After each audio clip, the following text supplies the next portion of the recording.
Have you ever had a job interview in English and suddenly forgotten what to say? Yes, it's normal to feel nervous. Today, we'll practice a job step by step. Before the interview starts, what should you say when you meet the interviewer? Smile, make eye contact, and say, Good morning, it's nice to meet you. Simple. What if the interviewer says, How are you today? you can say, I'm very well, thank you. How are you? Or simply, I'm doing well, thank you. So we don't need a long answer. Then comes the question almost everyone expects. Tell me about yourself. This is your chance to give a short, professional introduction, not your entire life story. Can you give us a simple example? Sure, my name is David. I have 3 years of experience in customer service, and I enjoy helping people solve problems. What should we avoid when answering, Tell me about yourself? Avoid very personal information. Keep your answer connected to the job. So instead of the interviewer may ask, Why do you want this job? A good answer connects your skills. You can say it matches my experience because it matches my skills. That's stronger than saying, What if you really like the company? Then say it. I've heard great things about your company, and I'd love the opportunity to the team. That sounds positive without exaggerating. Here's another common question. What are your strengths? You can choose 2 or 3 that are relevant to the job. For example, I'm organized, reliable, and a good team player. what does team player mean? It means you're comfortable working with other people and supporting your team. So it's a very useful phrase for job interviews. Now let's talk about weaknesses. Interviewers sometimes ask, What's your biggest weakness? Don't panic. Choose a real but manageable weakness, improving it. Can you give us an example? What's a good answer? You could say, sometimes I spend too much time checking my work, but I'm learning to manage my time better. That's honest, but it also shows improvement. Let's talk about experience. What do they mean when they ask, They want to know what you did before. You can say, I worked as a sales assistant? exactly. What's the difference between I worked and? I worked connects the past to the present. Can you give us a quick example? I worked at ABC.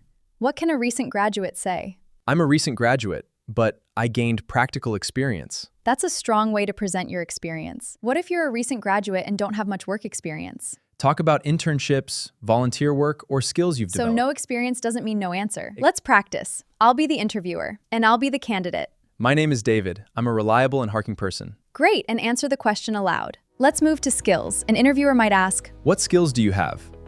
You can mention skills directly to the job. For example, I'm good at communication. What does working under pressure mean? it means staying calm and doing your job well when you're busy or facing So a it's difficult especially situation. used jobs with deadlines. Asks, how do you handle stress? You could say, I stay organized, prioritize my tasks, and focus on one problem at a time. That's a confident answer. Now let's talk about teamwork. What might they ask? They may ask, tell me about a time you worked as part of a team. Right. Give a short situation. Can you give us an easy example? At my previous job, our team had a tight deadline. I helped organize the tasks, and we finished on time. Short, clear, and specific. What if they ask, how do you deal with difficult customers? You can say, I stay calm, listen carefully, and try to understand the problem. That's useful English. What does listen carefully communicate in an interview? It shows that you don't immediately argue. You first understand the situation. And then look for a solution. Here's a phrase for problem solving. I would. Yes. For example, I would speak calmly.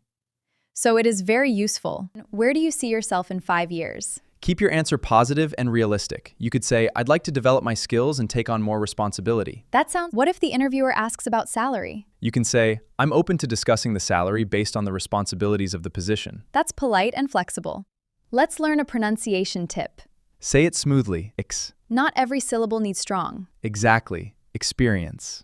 Here's a common mistake, sales. A more natural phrase is, I have experience in sales. So remember the preposition, experience in something. What if you don't understand the interviewer's question? Don't guess. Politely ask them to repeat it. Say, could you please repeat the question? Or, could you explain what you mean? That's important because asking for clarification weak. Exactly. It shows that you want to understand the question And before speak answering. slowly. You don't have to answer immediately. Near the end, the interviewer may ask, for me? Always try to have at least one question ready. What's a good example? What would a typical day in this position look like? Can you give us another good question? Sure. What are the next steps in the interview process? That's useful because now you know what happens after the interview. Exactly. Let's practice. Imagine the interviewer asks, why should we hire you? Pause the video and answer aloud. I have the skills, I'm willing to learn, and I'm hardworking. Be short and calm. Let's put the interview together from the beginning. Great. I'll be the interviewer and Emma will be the candidate. Ready? Good morning. It's nice to meet you. Good morning, it's to meet you too. How are you today? I'm doing well, thank you. I'm happy to be here. Great. Please tell me about yourself. Sure, I have 3 years of experience in customer service, and I find that introduction effective. It's short, professional, and directly related to the job. It tells the interviewer who you are. So we don't need complicated vocabulary. Exactly. Why are you interested in this position? I'm interested because this position matches my experience. Excellent. Notice the phrase, I think I can contribute. What does contribute to the team mean? It means you can add value through your skills, experience, effort, or ideas. That's a phrase worth remembering. Can you tell me about a difficult situation at work? At my previous job, we had a very busy week. Very good. You gave a situation, explained your... That's a useful pattern for interview questions. Think. Situation, action, and result. Can we make that even easier? Sure. What happened? What did I do? What happened afterward? Now imagine the interviewer asks something unexpected. For example, what would you made a mistake at work? I'd admit the mistake, learn from it, and try to... Excellent. That's a mature... What if you need a few seconds to think? Use a natural phrase like, that's a good question. Let me think for a moment. That's much better than saying, Let's talk about body language. Sit comfortably, keep good eye contact, and avoid looking at your phone. So it's not only about words. Exactly. What should you say when the interview is finished? You can say, thank you for your time. It was great speaking with you. Interested in the position? Add, I'm very interested. Let's practice the ending. I'll be the interviewer. Do you have any questions for me? Yes. What are the next steps in the interview process? Thank you for your time. It was great speaking with you. Perfect. Before we finish, let's review some phrases. Tell me about yourself. Could you repeat the question, please? These were phrases you'll hear again and again in interviews. Now it's your final speaking challenge. Imagine I'm the interviewer. Question 1. Question 2. Question 2. Pause after each question and answer aloud.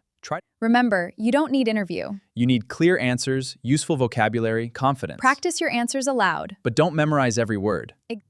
Keep practicing every day. If you enjoyed this lesson, don't forget to like, subscribe, and turn on the notification bell. See you in the next lesson. Bye, everyone. Good luck.